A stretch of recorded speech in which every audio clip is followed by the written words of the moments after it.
രാഷ്ട്രീയ കിസാൻ മഹാസംഘ് കേരളത്തിലെ മറ്റ് സ്വതന്ത്ര കർഷക സംഘടനകളും സംയുക്തമായി രൂപീകരിച്ചിട്ടുള്ള കർഷക കമ്മീഷൻ സിറ്റിംഗ് ചാറ്റുപാറക്കുടി കമ്മ്യൂണിറ്റി ഹാളിൽ നടന്നു. യോഗത്തിൽ ചാറ്റുപാറക്കുടി ഊരുമൂപ്പൻ MP തമ്പി അധ്യക്ഷത വഹിച്ചു.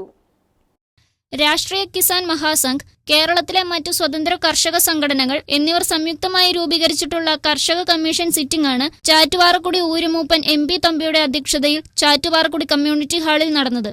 ഊരുമൂപ്പന്മാരുടെ കോർഡിനേഷൻ കമ്മിറ്റി പ്രസിഡന്റ് KN മണി കമ്മീഷൻ സിറ്റിംഗ് ഉദ്ഘാടനം ചെയ്തു. കമ്മീഷൻ അംഗങ്ങളായ അഡ്വക്കേറ്റ് ജോൺ ജോസഫ്, ജിനറ്റ് മാത്യു എന്നിവർ കർഷകരുടെ പരാതികളും നിർദ്ദേശങ്ങളും സ്വീകരിക്കുകയും കമ്മീഷന്റെ ചോദ്യാവലി വിതരണം ചെയ്യുകയും ചെയ്തു.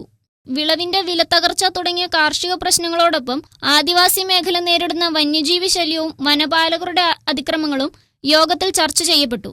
വന്യജീവികളെ അകറ്റിയ ശേഷം തലമുറകളായി കൃഷി ചെയ്തു വന്നിരുന്ന ഏലച്ചെടികൾ വെട്ടിനശിപ്പിക്കുക, വീട് നിർമ്മിക്കുവാൻ സമ്മതിക്കാതിരിക്കുക, ആദിവാസികളുടെ കൃഷിഭൂമി വനഭൂമിയാക്കുവാൻ വരുന്ന വനപാലകരെ ആട്ടിയൊടിക്കേണ്ട സ്ഥിതിവിശേഷമുണ്ടാവുക എന്നീ പ്രശ്നങ്ങൾ മച്ചിപ്ലാവുകുടി വലിയ ഊരുമൂപ്പൻ പഞ്ചൻ മണപ്പാടൻ ആരോപിച്ചു. രാഷ്ട്രീയ കിസാൻ മഹാസംഘ് ജില്ലാ ചെയർമാൻ ഷാജി തുണ്ടത്തിൽ, മുൻ പഞ്ചായത്തംഗം സുലോചന രാജഗോപാൽ, ആനച്ചാൽ ഊരുമൂപ്പൻ രാമൻ രാഘവൻ തുടങ്ങിയവർ പ്രസംഗിച്ചു. News bureau, Adimali.